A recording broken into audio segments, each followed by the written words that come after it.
علی بھی اگلا سوال ہے، عموماً اہل سنت کے ہاں خصی جانور یعنی سیکشول ڈسیبل کی قربانی بڑے شوق سے کی جاتی ہے، جبکہ اہل تشیع ایسے جانور کی قربانی کو حرام سمجھتے ہیں، بلکہ اہل حدیث کا ایک فرقہ جماعت المسلمین بھی خصی جانور کی قربانی کو جائز نہیں سمجھتا۔ اس حوالے سے آپ کا کیا موقف ہے؟ دیکھیں، خصی جانور کے بارے میں یہ جو موقف ہے نا اہل تشیع کی طرف جو منسوب کیا گیا کہ وہ اس کو حرام سمجھتے ہیں، تو یہ ایک مت ہے جو ان کی پبلک کے اندر بھی ہے۔ آپ محقق شیعہ علماء سے پوچھیں تو شیعہ علماء کے اندر ان کے پرانے بزرگوں میں بھی دو رائے پائی جاتی ہیں۔ ایک مطلقاً خصی جانور کی قربانی کو حلال سمجھتے ہیں، دوسرے جو ہیں اسے حرام کی کیٹیگری میں نہیں سمجھتے، وہ کہتے ہیں پریفریبل ہے کہ نہ کیا جائے۔ لیکن آپ کو پتہ ہے جب یہ معاملات آگے چلتے ہیں نا تو پھر زیادہ سختی آنا شروع ہو جاتی ہے دونوں طرف سے، اور اب یہ ہے کہ شیعہ کی منڈیاں زیادہ لگی ہوئی ہیں، جیسے وہ کہتے ہیں شیعہ مچھی شیعہ جانور، اور وہاں پہ خصی جانور کھڑے ہوئے ہوتے ہیں۔ حالانکہ آپ شیعہ علماء سے میں نے باقاعدہ اس کے اوپر پوری ڈیبیٹ کی ہے، وہ کہتے ہیں جی ہمارا یہ کیٹیگوریکل موقف نہیں ہے، ہمارے ہاں دو اقوال ہیں، اور جو دوسرے لوگ ہیں نا جو خصی کی جانور کی قربانی کو جائز نہیں سمجھتے وہ حرام کی کیٹیگری میں نہیں سمجھتے ہیں، وہ فتویٰ نہیں لگاتے کہ آپ کی ہوگی نہیں، وہ کہتے ہیں کہ بہتر ہے کہ یہ نہ ہو۔ جماعت المسلمین والے تو خیر بہت سخت ہیں، اہل حدیث کا ہی ایک ٹوٹا ہوا ایک سب سیکٹ آپ کہہ لیں، اور وہ کہتے ہیں چونکہ یہ بھی ایک عیب ہے جو جانور کے اندر موجود ہے، وہ کہتے ہیں انسان میں اگر یہ عیب ہو خصی ہونا سیکچولی ڈسیبل تو یہ عیب ہے تو جانور میں کیوں نہیں ہے، یہ وہ لاجک پیش کرتے ہیں۔ دیکھیں اس معاملے میں میرا موقف پہلے کافی سخت تھا، لیکن میں نے ان 5-7 سالوں میں کافی اس کے اوپر ایمفسائز کیا ہے، تو میں اس رزلٹ پہ پہنچا ہوں کہ اس میں آپ کو سختی نہیں کرنی چاہیے۔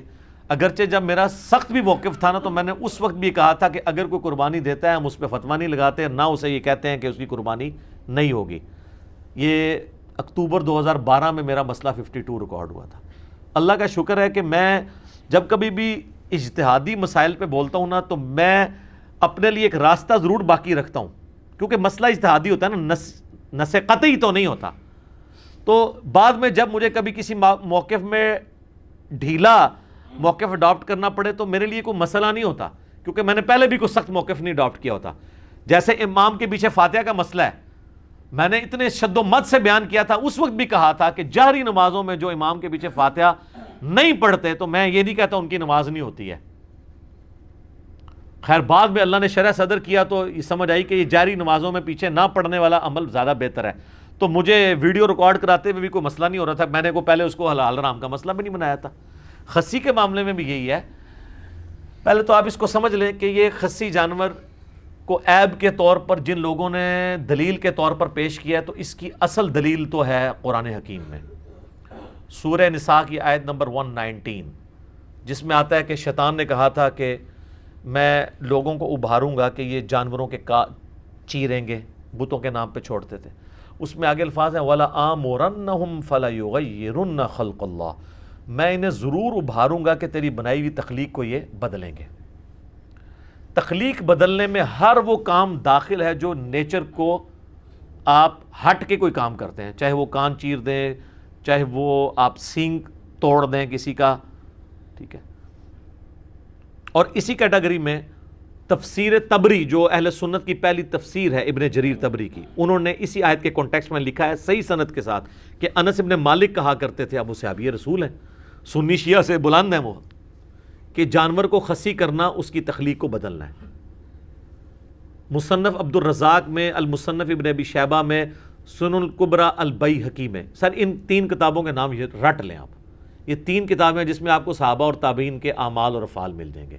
مصنف تو کہتے ہی اس کو ہیں جس میں کثرت کے ساتھ صحابہ اور تابعین کے ہوں، مصنف ابن ابی شیبہ، مصنف عبد الرزاق اور سنن الکبریٰ البیہقی، اس میں آپ کو کئی تابعین کا ملے گا کہ وہ جانور کو خصی کرنے کو حرام سمجھتے تھے،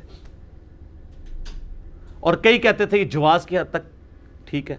امام احمد بن حنبل سے مسائل احمد ان کی کتاب ہے جس میں ان کے فتاوی ہیں، ان سے پوچھا گیا تو وہ کہتے ہیں میں اللہ سے امید کرتا ہوں کہ خصی جانور کی قربانی درست ہوگی، وہ بھی کانفیڈنس سے نہیں کہتے۔ رہے ہمارے اہل سنت میں تو وہ ایک حدیث کو لے کے پھر رہے ہیں جو سنن ابی داؤد میں، اور روایت تو ضعیف ہے، کہ نبی صلی اللہ علیہ وآلہ وسلم نے 2 چتکبرے سینگوں والے مینڈے، کالا چٹا یعنی ان کے اوپر وہ بنے ہوئے تھے نشانات، وہ قربان کیے جو خصی بھی تھے. یہ ابو داؤد میں حدیث ہے.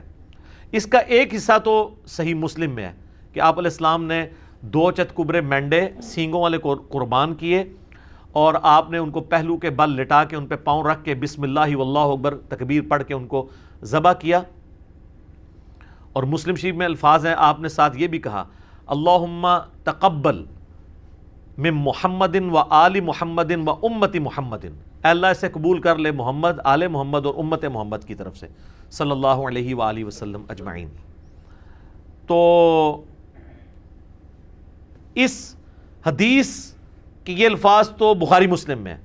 یہی حدیث ابو داؤد میں آتی ہے نا, اس میں خصی کے الفاظ بھی ہیں کہ 2 سینگوں والے چتکبرے اور خصی, لیکن وہ روایت ضعیف ہے.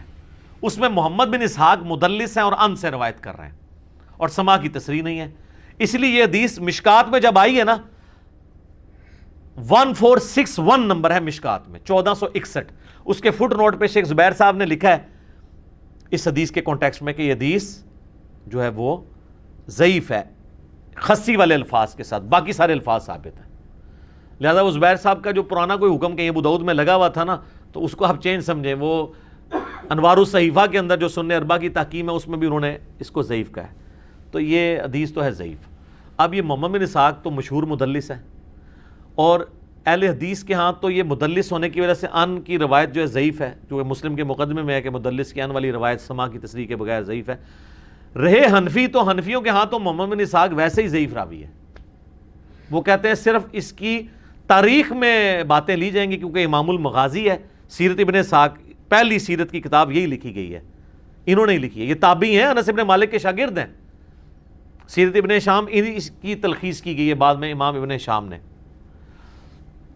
وہ جو فاتحہ خلف الامام والی حدیث ہے نا ابو داؤد کی کہ فجر کی نماز میں بھی صحابہ پیچھے پڑھ رہے تھے تو آپ فرمایا صرف فاتحہ پڑھو, اس حدیث کو تو صحیح کہتے ہیں اہل حدیث. تو اس وقت حنفی ان کو یہ جواب دیتے ہیں کہ اس میں محمد بن اسحاق ہے اور وہ ضعیف راوی ہے, اور خود یہ خصی والی حدیث جو ہے محمد بن اسحاق والی پیش کر رہے ہیں.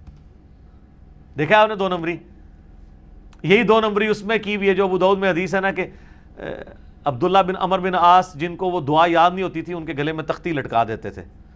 تو وہ تقی عثمانی صاحب بھی بیان کر رہے تھے, میں نے کہا تھا سر اس کو دیکھ لیں, پہلے تو آپ نے نام ہی غلط لیا ہے, عبداللہ بن عمر نہیں ہے, عبداللہ بن عمر بن عاص ہے جس کو اردو میں عمرو لکھا جاتا ہے. اور دوسرا یہ ہے کہ اس میں تو محمد بن اسحاق ہے جو آپ کے نزدیک ضعیف ہے, تو آپ یہ روایت کس طرح آگے بیان کر رہے ہیں کہ تعویذ لٹکاؤ گلے کے اندر. تو محمد بن اسحاق مدلس ہیں, ان سے روایت کر رہے ہیں, لہذا یہ روایت ہوگی ضعیف. اور اس کو اہل حدیث کہیں پیش ہی نہ کریں آپ کہ وہی خصی جانور قربانی کی, خصی جانور کی قربانی کی. اسی وجہ سے جماعت المسلمین والوں کا یہ موقف ہے کہ خصی جانور قربانی نہ کی جائے.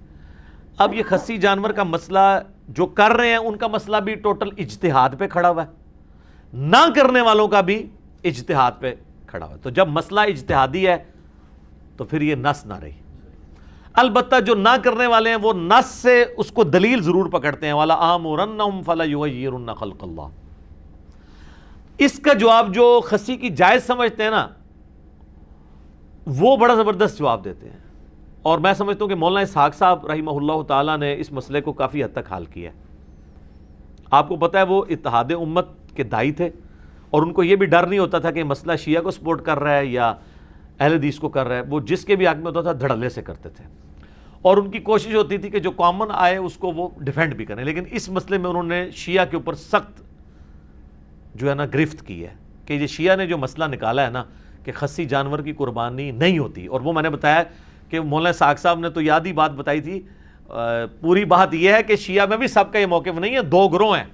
میں نے باقاعدہ شیعہ کے بڑے علماء کے ساتھ ڈسکس کیا ہے, آفتاب جوادی صاحب کے ساتھ ڈسکس کیا جو بڑے محدثین میں سے ہیں, زبیر علی زئی صاحب کے وہ دوست بھی ہیں, جامعۃ الکوثر اسلام آباد میں آپ لوگوں کی بلکہ ملاقات بھی ہوئی ہے ان کے ساتھ.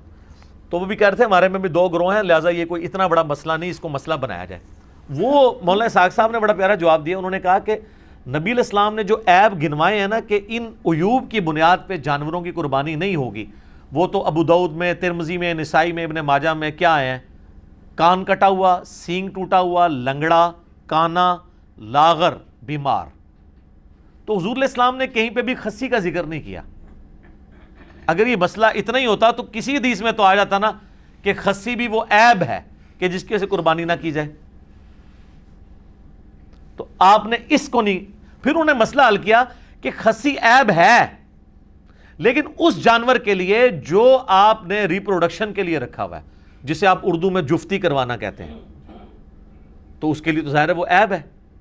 جیسے یہ بھینسوں کو لے جاتے ہیں باڑوں میں, بھینسوں کے پاس بھینسیں ہوتے ہیں جو ان کے پاس, تو ظاہر ہے کہ وہاں تو کوئی ایسا بھینسا تو نہیں رکھا جائے گا کہ جو وہ ان کی ریپروڈکشن نہ کر سکے, تو وہاں کے لیے وہ عیب ہے. اور اس میں بھی یاد رکھیں بخاری مسلم میں حدیث ہے, نبی علیہ السلام نے اس طرح کا جو وہ سیکشل ریلیشن شپ ہے نا جانوروں کا کرانے کی اجرت لینے سے منع فرمایا, یہ فری کروانا چاہیے. ہاں جی, جس میں شوق ہے نا وہ نیکی ہی کھٹے.